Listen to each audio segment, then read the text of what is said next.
नमस्कार, के news national में आपका स्वागत है। मैं हूं दीप्ति। नजर डालते हैं इस वक्त की हेडलाइंस पर। रोज एक सेब खाने से डॉक्टर के पास नहीं जाना पड़ता, बचपन से ही हम सभी यह सुनते आ रहे हैं।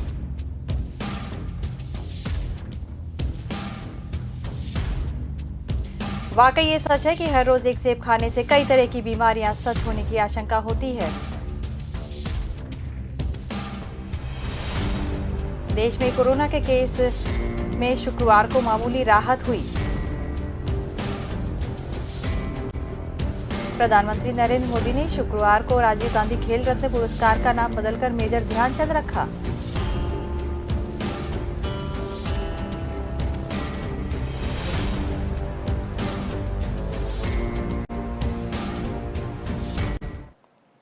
और अब खबरें विस्तार से। हर रोज एक सेब खाने से डॉक्टर के पास नहीं जाना पड़ता, बचपन से ही हम सभी यह सुनते आ रहे हैं।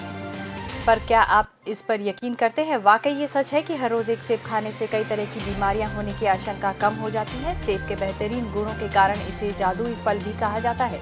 इसमें पर्याप्त मात्रा में एंटीऑक्सीडेंट और बीमारियों से लड़ने वाले तत्व पाए जाते हैं। इससे डायबिटीज का खतरा भी कम होता है। यूएस डिपार्टमेंट ऑफ एग्रीकल्चर में पब्लिश एक रिसर्च के मुताबिक 2000 कैलोरी वाला डाइट में 2 कप फ्रूट शामिल करने की सलाह दी जाती है, जिसे लगभग एक सेब खाकर पूरा किया जा सकता है। क्योंकि एक मीडियम साइज का सेब करीब 1.5 कप फ्रूट के बराबर होता है। 182 ग्राम के एक सेब में 2 से 4% manganese, copper, vitamin A, E, B1, B2 और B6 होता है। सेब में पॉलीफेनॉल्स की भी पर्याप्त मात्रा पाई जाती है, जो शरीर को हेल्दी रखने के लिए जरूरी होते हैं। एक्सपर्ट का ये भी मानना है कि सेब को बिना छीले खाना चाहिए, क्योंकि सेब के छिलके में फाइबर और पॉलीफेनॉल्स पाए जाते हैं। सेब में फाइबर और पानी की मात्रा ज्यादा होती है, इसीलिए इसे खाने पर पेट जल्दी भर जाता है। पबमेड सेंट्रल में पब्लिश जूली ई फ्लड ओबेगी और बारबरा जे रोल्स के एक रिसर्च के मुताबिक जो लोग खाना खाने से पहले सेब खाते हैं, उनका पेट ऐसे लोगों की तुलना में जल्दी भर जाता है जो लोग सेब या उससे बनी चीजें नहीं खाते। रिसर्चर्स कहते हैं कि अपनी मील से पहले जो लोग सेब खा लेते हैं, वो सेब न खाने वाले लोगों की तुलना में 200 कैलोरी कम कंज्यूम करते हैं। सेब खाने से दिल की बीमारियों का खतरा भी कम होता है। नेशनल लाइब्रेरी ऑफ मेडिसिन में पब्लिश अथानासियोस काइरेन एम और जूली के रिसर्च के मुताबिक सॉल्यूबल फाइबर होता है, जो कोलेस्ट्रॉल को कम करने की मदद करता है। सेब में पाए जाने वाले पॉलीफेनॉल्स एंटीऑक्सीडेंट की तरह काम करते हैं।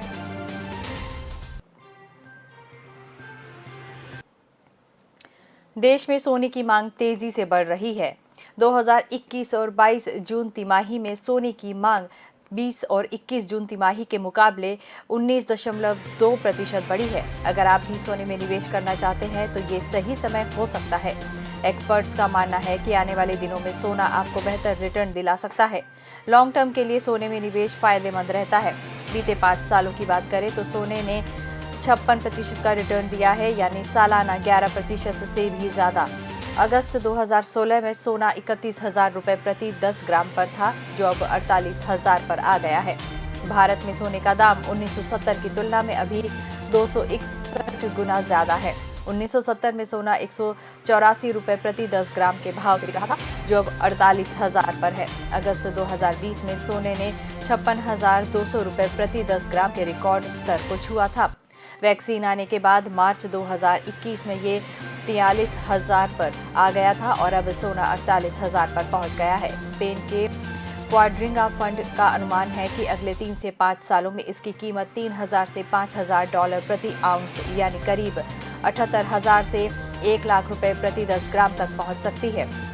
हालांकि IIFL सिक्योरिटीज के वाइस प्रेसिडेंट अनुज गुप्ता कहते हैं कि अगले 5 सालों का अभी कुछ भी कह पाना सही नहीं है।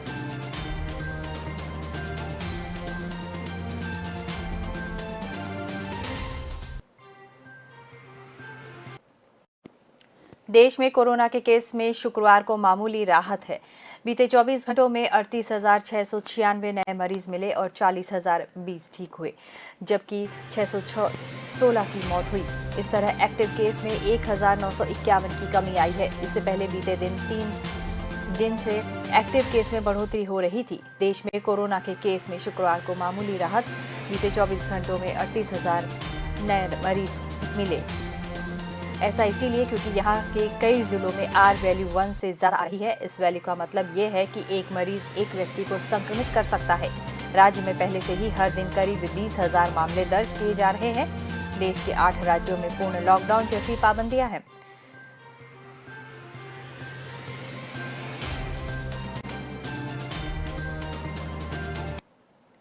सीमा विवाद को लेकर भारत और चीन के बीच सुलह की कोशिशें आगे बढ़ रही हैं। 12वें राउंड की मिलिट्री कमांडर लेवल की बातचीत के 6 दिन बाद दोनों देशों ने गोगरा हाइट्स से अपनी सेनाओं को हटा लिया है। वहां बने अस्थायी निर्माण और ढांचे भी ध्वस्त कर दिए गए हैं। सेना की ओर से जारी बयान में कहा गया है कि रविवार 31 जुलाई को ही दोनों पक्षों में कोर कमांडर लेवल की बातचीत हुई थी। 12वें दौर की यह बातचीत चीन के हिस्से वाले मोल्डो में करीब 9 घंटे चली थी। मीटिंग में पेट्रोलिंग पॉइंट 17A से दोनों देशों की सेनाओं ने हटने का फैसला किया है। गोगरा हाइट्स का पेट्रोलिंग पॉइंट 17A पूर्वी लद्दाख क्षेत्र के विवादित क्षेत्रों में से एक रहा है। दोनों पक्षों के बीच डिसएंगेजमेंट को लेकर अंतिम बार बातचीत इस साल फरवरी में हुई थी। तब दोनों सेनाएं पेंगोंग झील के किनारे से हटने पर राजी हुई थी। हॉट स्प्रिंग के पेट्रोलिंग पॉइंट और देपसांग समेत बाकी मुद्दों पर भी दोनों देश मीटिंग जारी रखेंगे और बातचीत के जरिए इनका भी हल निकालेंगे। सेना ने बताया कि दोनों पक्षों ने पश्चिमी सेक्टर में लाइन ऑफ एक्चुअल कंट्रोल से शेष स्थानों पर तनाव कम करने को लेकर चर्चा की। इस दौरान दोनों पक्ष गोगरा एरिया से पीछे हटने को लेकर सहमत हुए। इस क्षेत्र में पिछले साल मई में सैनिक आमने सामने आ गए थे। बनी सहमति के अनुसार दोनों पक्षों ने चरणबद्ध और समन्वयी तरीके से क्षेत्र में अग्रिम तैनाती बंद कर दी। डिसएंगेजमेंट की प्रक्रिया को 4 और 5 अगस्त 2021 को किया गया। दोनों पक्षों के सैनिक अब अपने अपने स्थायी ठिकानों में हैं। बयान में कहा गया है कि भारत तिब्बत सीमा पुलिस के साथ भारतीय सेना देश की संप्रभुता सुनिश्चित करने और पश्चिमी क्षेत्र में LAC के आसपास शांति बनाए रखने के लिए पूरी तरह से प्रतिबद्ध है।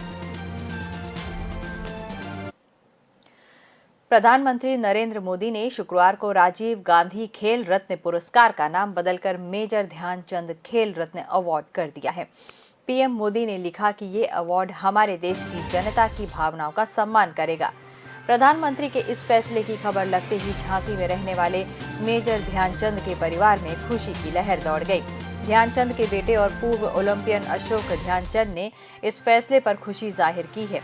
हालांकि अशोक ने ये भी कहा कि दद्दा ध्यानचंद को अभी तक भारत रत्न न दिए जाने का उन्हें मलाल है। राजीव गांधी खेल रत्न पुरस्कार अब मेजर ध्यानचंद के नाम से दिया जाएगा। प्रधानमंत्री मोदी का यह फैसला खेल क्षेत्र के लिए एक गौरवशाली कदम है। यह हमारे परिवार के लिए सम्मान की बात है। हॉकी के लिए दद्दा का योगदान पूरा देश अब एक नई पहचान के साथ याद करेगा। राजीव गांधी खेल रत्न पुरस्कार अब मेजर ध्यानचंद के नाम से है।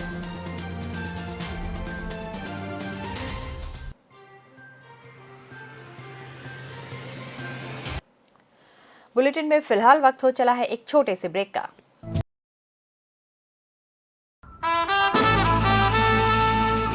के रेडियो माहिती, मनोरंजन और मस्ती का ट्रायो। के रेडियो कहीं भी कभी भी, दिन हो मंगलमय से लेकर गुजरा हुआ जमाना तक का सफर। के रेडियो आप सुन रहे हो के रेडियो। जल्द शुरू हो रहा है के न्यूज की सुरीली भेंट। के रेडियो आप सुन रहे हो के रेडियो, कहीं भी कभी भी। आप हमें डाउनलोड कर सकते हैं। लाइक कीजिए, कमेंट कीजिए, सब्सक्राइब कीजिए और सुनिए के रेडियो, कहीं भी कभी भी। मैं हूँ आपकी आरजे जल्पा। रे रे रे रे मारी सवार, ये गाना सुना ही होगा आपने। चलो सुबह हो गई, मस्ती की कश्ती, दिन का सफर सुहाना, एक शहर एक नजर, जनवाणी, सुनहरी दोपहरी, ये शाम मस्तानी, ढल गया दिन, नगमों की बारात, गुजरा हुआ जमाना, फिर वही रात है, मनोरंजन, माहिती और मस्ती के साथ। आप सुन रहे हो के रेडियो, कहीं भी कभी भी। ब्रेक के बाद आपका स्वागत है। प्रधानमंत्री नरेंद्र मोदी ने शुक्रवार को वीडियो कॉन्फ्रेंसिंग से विदेशों में भारतीय मिशनों के प्रमुखों के अलावा ट्रेड और कॉमर्स सेक्टर से जुड़े लोगों से बातचीत की। उन्होंने कहा कि ये समय आज़ादी के 75वें साल में अपनी आज़ादी का जश्न मनाने का तो है ही, उसके साथ साथ भविष्य के भारत के लिए एक क्लियर विजन और रोड मैप बनाने का मौका भी है। इसमें आप सभी साथियों की भागीदारी, पहल और रोल बहुत बड़ा है। तकनीकी और वित्तीय कनेक्टिविटी की वजह से दुनिया हर रोज और छोटी होती जा रही है। ऐसे में हमारे एक्सपर्ट के विस्तार के लिए दुनिया भर में नई संभावनाएं बन रही हैं। दुनिया के लगभग हर हिस्से के साथ हमारे ट्रेड लिंक और रूट भी रहे हैं। आज हम ग्लोबल इकोनॉमी में अपनी उस पुरानी हिस्सेदारी को वापस पाने की कोशिश कर रहे हैं। तब भी हमारे निर्यात की भूमिका अहम है। निर्यात बढ़ाने के लिए 4 घटक अहम हैं। देश में प्रोडक्शन कई गुना बढ़े, ट्रांसपोर्ट की लॉजिस्टिक की समस्या दूर हो, एक्सपोर्ट के साथ सरकार कंधे से कंधा मिलाकर चले और भारतीय सामान के लिए अंतर्राष्ट्रीय बाजार मिले। 7 साल पहले हम लगभग $8 बिलियन के मोबाइल फोन बाहर से मंगवाते थे। अब यह घटकर $2 बिलियन हो गया है। 7 साल पहले भारत सिर्फ $0.3 बिलियन के मोबाइल का निर्यात करता था। यह अब $3 बिलियन से भी ज्यादा हो गया है। अलग अलग देशों में मौजूद इंडिया हाउस भारत की मैन्युफैक्चरिंग पावर के भी प्रतिनिधि बने। समय समय पर आप भारत में यहाँ व्यवस्थाओं को अलर्ट करते रहेंगे, गाइड करते रहेंगे, तो इसका फायदा एक्सपोर्ट बढ़ाने में होगा। ये समय ब्रांड इंडिया के लिए नए लक्ष्यों के साथ नए सफर का है। हमें ये कोशिश करना है कि दुनिया के कोने कोने में भारत के हाई वैल्यू एडिड प्रोडक्ट की स्वाभाविक डिमांड पैदा हो।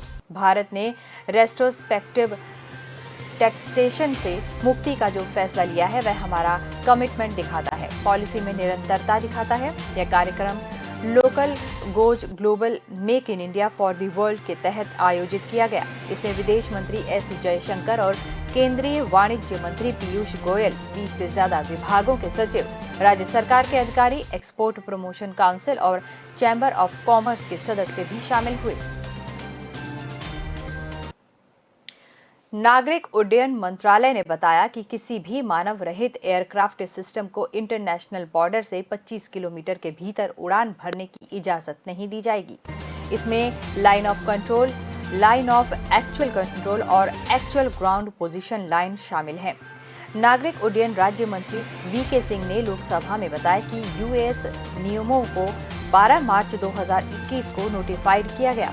मंत्रालय ने बताया कि इन नियमों में ड्रोन के इस्तेमाल को लेकर कई पहलुओं को कवर किया गया है। इसमें ड्रोन का registration, ownership, transport, import, traffic management, fees payment और पेनल्टी शामिल है। सभी सिविलियन ड्रोन एक्टिविटीज को इन नियमों से रेगुलेट किया जाता है। सरकार से पूछा गया कि क्या पेशेवर वीडियोग्राफी और रक्षा उद्देश्यों के लिए ड्रोन के इस्तेमाल को लेकर अलग नियम है। मंत्रालय ने साफ किया कि यूएस नियम पेशेवर वीडियोग्राफी सहित नागरिक उद्देश्यों के लिए यूएवी के इस्तेमाल पर लागू होते हैं। रक्षा से जुड़े काम के लिए यूएवी के इस्तेमाल पर यह नियम लागू नहीं होता। सरकार से पूछा गया कि क्या वो जम्मू कश्मीर, लद्दाख और अरुणाचल प्रदेश जैसे सीमावर्ती इलाकों में ड्रोन के इस्तेमाल पर अधिक सख्ती रखती है। इस पर मंत्रालय ने कहा कि यूएस नियम के 37(3) के अनुसार प्रतिबंधित क्षेत्रों में ड्रोन के उपयोग की इजाजत केंद्र सरकार के बाद ही असाधारण परिस्थितियों में है। मंत्रालय ने कहा कि ड्रोन के खतरे का मुकाबला करने के लिए होम मिनिस्ट्री ने 10 मई 2019 को आवश्यक मानक संचालन प्रक्रिया जारी की थी। राज्य सरकारों और सुरक्षा एजेंसियों से सलाह लेकर केंद्र ने इसे तैयार किया है। यूएस नियम 2021 के मुताबिक 250 ग्राम से ज्यादा वजन के ड्रोन उड़ाने के लिए लाइसेंस और ट्रेनिंग जरूरी है। बिना इसके ड्रोन उड़ाने पर 25,000 रुपए तक का जुर्माना भरना पड़ेगा।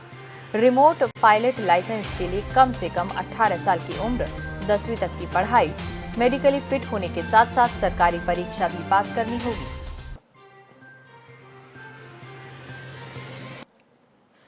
लखनऊ के बाद अब हरियाणा के पानीपत में भी एक महिला के द्वारा कार सवारों की सरेआम पिटाई का वीडियो सामने आया है। महिला ने सड़क पर ही कुछ युवकों को न सिर्फ थप्पड़ मारे बल्कि उनकी गाड़ी में भी तोड़फोड़ की।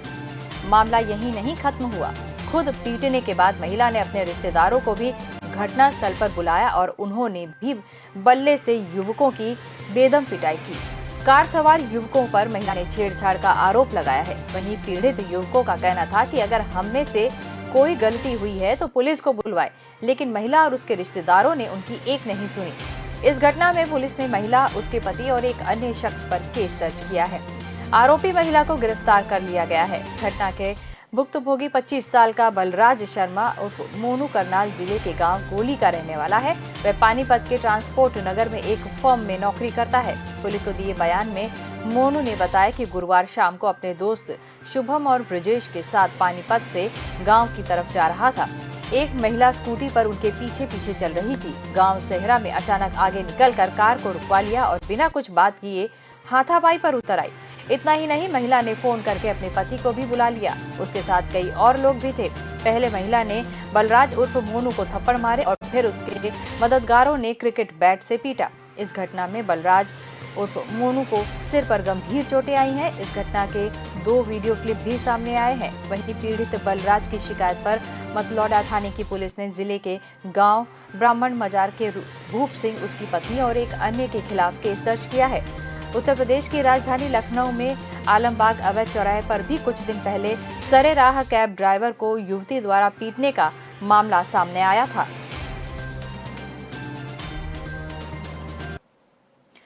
राजस्थान के जयपुर में केबल वाला ईयरफोन फटने से युवक की जान चली गई।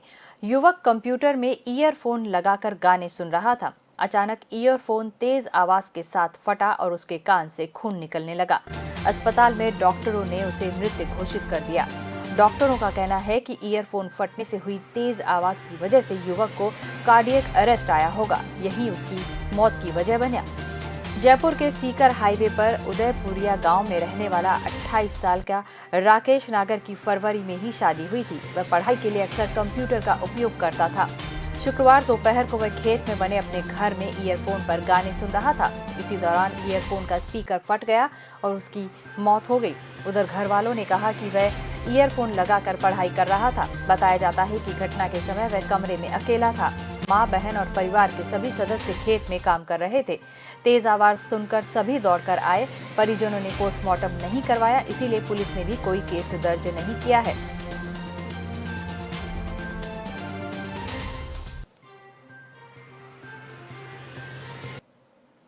यहाँ वक्त हो चला है एक छोटे से ब्रेक का। ब्रेक के बाद जल्द हाजिर होते हैं। ऐश का न द्वेष का, यह दंगल है देश का। सुलगती समस्याओं के जुलसते सवालों का होगा दंगल देश का। प्रशासन के प्रश्नों को लेकर होगा दंगल देश का। शिक्षा, स्वास्थ्य, समाज, कानून और व्यवस्था के आज क्या है हालात। सोमवार से शुक्रवार रोज रात 8 बजे जलपा क्षत्रिय के साथ दंगल देश का। ब्रेक के बाद आपका स्वागत है।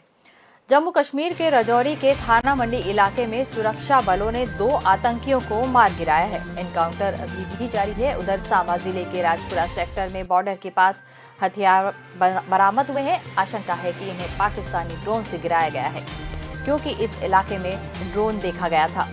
जम्मू जोन पुलिस ने बताया कि सेना और पुलिस के जवान राजपुरा के सरथियान गांव में सर्च ऑपरेशन चला रहे थे। इसी दौरान 2 पिस्टल, 5 मैगजीन, 122 राउंड गोलियां और एक साइलेंसर पैकेट लिपटे हुए मिले। जम्मू कश्मीर में धारा 370 खत्म करने के 2 साल पूरे होने के मौके पर सेना और पुलिस पहले से अलर्ट है, इसीलिए सर्च ऑपरेशन चलाए जा रहे हैं। जम्मू कश्मीर को विशेष राज्य का दर्जा देने वाले आर्टिकल 370 को खत्म करने गुरुवार को दूसरी वर्षगांठ थी।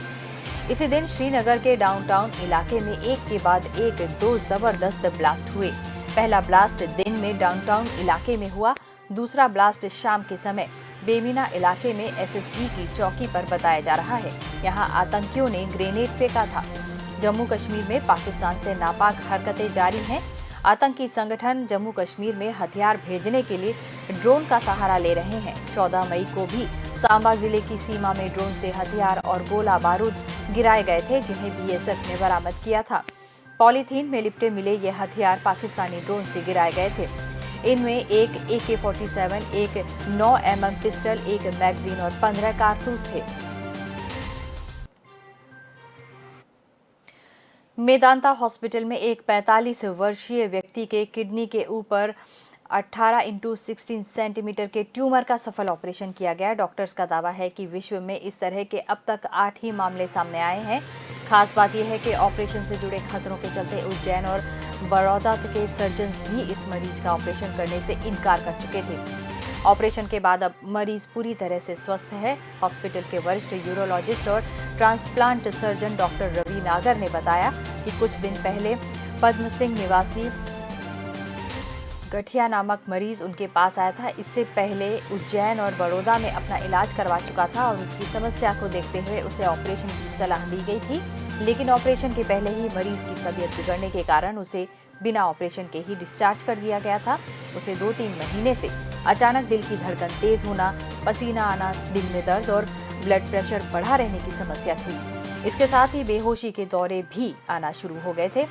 उज्जैन में डॉक्टर्स ने जब उसकी सोनोग्राफी करवाई तो मालूम हुआ कि उसे किडनी के पास 18 बाई 20 सेंटीमीटर की बड़ी गांठ है। फिर सीटी स्कैन में पता चला कि यह गांठ एडर्नल ग्रंथि की है। ये ग्रंथि किसी भी व्यक्ति के स्टेरॉयड हार्मोन के लिए पहचानी जाती है, जो शरीर में ब्लड प्रेशर को कंट्रोल रखने के साथ अन्य हार्मोन्स को भी रिलीज करती है। डॉक्टर्स ने मरीज को ऑपरेशन की सलाह दी है। मरीज ऑपरेशन के लिए कई दिन हॉस्पिटल में भर्ती रहा, लेकिन उसका ब्लड प्रेशर काफी 200 से 250 तक बढ़ा रहा। साथ ही बेहोशी के दौरे भी चलते रहे। इस कारण उसका ऑपरेशन करने से इनकार किया गया। बाद में मरीज को वडोदरा के विशेषज्ञ के पास ले जाया गया और ऑपरेशन के लिए भर्ती किया गया, लेकिन वहां भी ऑपरेशन से पहले ही वह टेबल पर बेहोश हो गया, जिससे उसे बिना ऑपरेशन के डिस्चार्ज किया गया। कुछ समय बाद वह मरीज मेदांता हॉस्पिटल में यूरोलॉजिस्ट के पास गया, जहां पर उसके कुछ जरूरी टेस्ट करवाए गए। इसमें मालूम हुआ कि मरीज को फ्रियोक्रोमोसाइटोमा के है, जिसके इलाज के लिए एक अलग टीम बनाई गई। इसमें हार्मोन स्पेशलिस्ट को भी शामिल किया गया। मरीज को 7 दिन अस्पताल में भर्ती कर और उसके बाद 7 दिन घर में रखकर हार्मोन और ब्लड प्रेशर कंट्रोल करने की मेडिसिन दी गई है।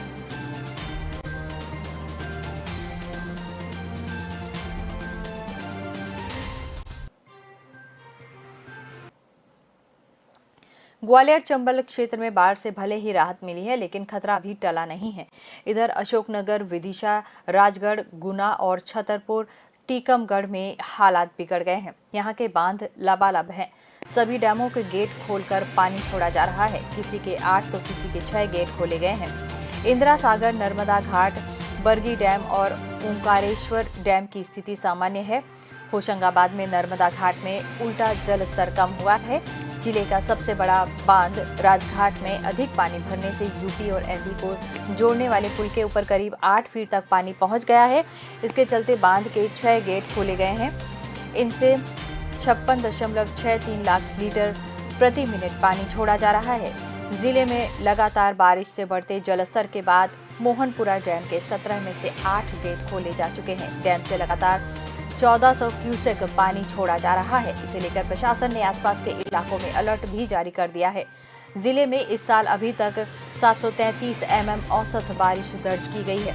जानकारी के अनुसार वर्षा मापी केंद्र जीरापुर में 897 mm, खलीचीपुर में 562, राजगढ़ में 607, ब्यावरा में 827, नरसिंहगढ़ में 733, सारंगपुर में 829 और तहसील पचोर में 697 mm बारिश रिकॉर्ड की गई। वहीं पिछले 24 घंटे में 74 mm बारिश हुई है।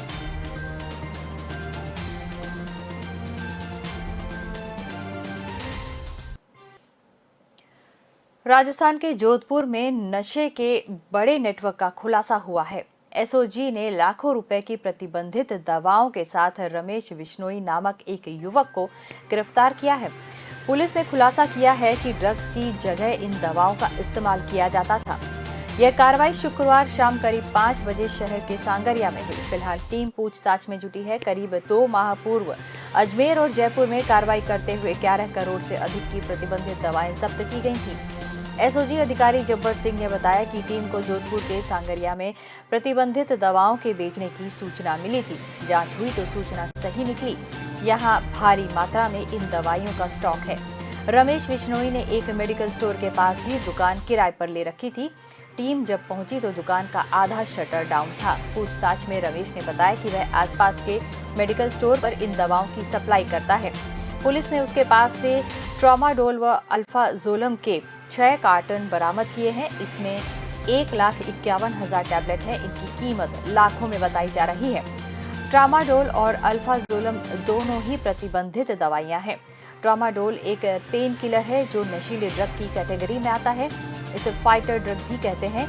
एल्फाजोलम भी एक नशे की दवा है। इसे साइलेंट किलर के नाम से जानते हैं। इसका उपयोग तनाव दूर करने में किया जाता है। पिछले दिनों जयपुर में पुलिस की छापेमारी से पूरे राज्य में हड़कंप मच गया था। उसके बाद अजमेर में हुई छापेमारी में भी बड़े पैमाने पर नशीली दवाएं बरामद हुई थीं।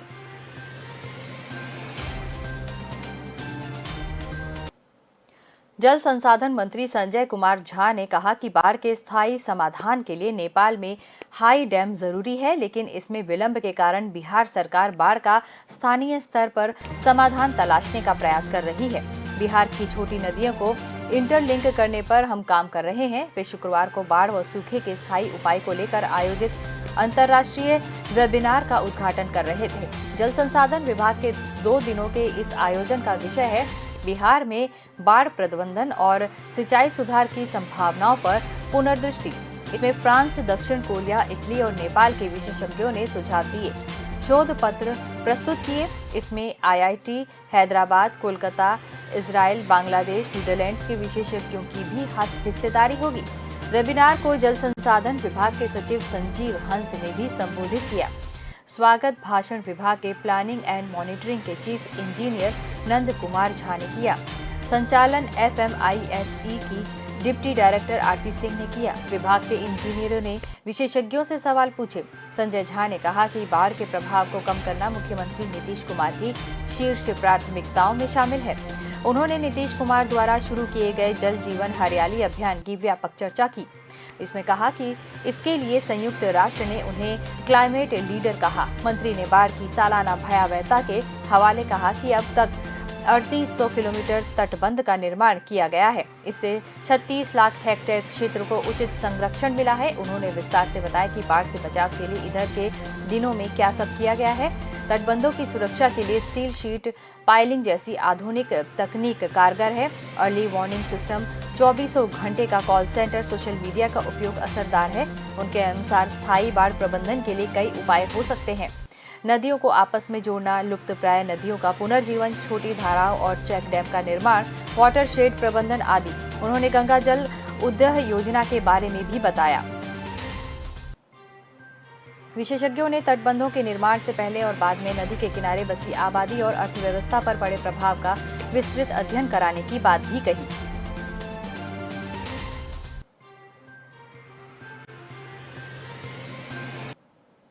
इस बुलेटिन में फिलहाल इतना ही। आप बने रहिए के न्यूज़ नेशनल के साथ। नमस्कार।